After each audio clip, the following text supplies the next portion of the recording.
Tapat. Naon sa kalula? Ato na ito, dito lang ang pito. Ha? Ato na ito dito. Ano? Ha?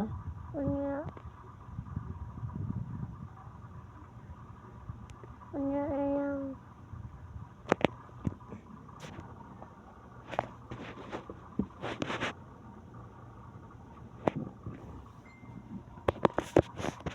Nalala mo pa nga kakabachipon?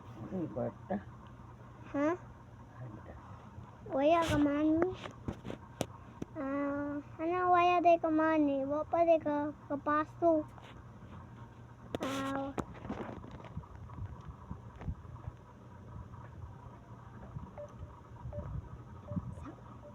Ano siya masyagad? Mama, di mo reply. Oh, di man reply. Di. Di naman reply. Di na tubag. Di na tubag. Ari lang kadali lang kato dito, ari lang kawat mama nimo. Ha? Ha? Oh. Ato ko king. Katong dahil. And nanakaw sa house. And ato ko to pikas niya bayayo na diyo. Labusing.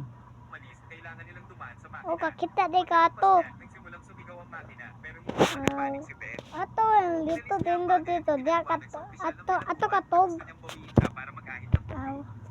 Siyempre, hindi ka malulungkot. Tanong niya na may malungkot na ekspresyon sa mukha. Sa tingin mo ba ako ay isang tulanan? Nang matapos ako magsalita, pinulis ka ko ito. Sabihin kay Ben na bumalik ka agad sa kanyang silid.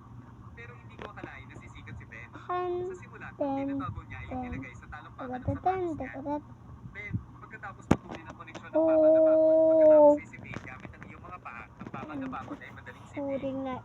Ang ganda yung siniksik ni Ben ang kanyang ulo sa butas Dadat. ng sitwasyon. Dudu.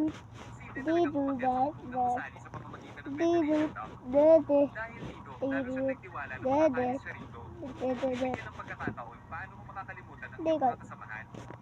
Ibinigay ni Ben ang mga kagamitan sa ilang iba pang mga bilanggo, hayaan silang gawin ang pareho ng simulan ng panghuhukay.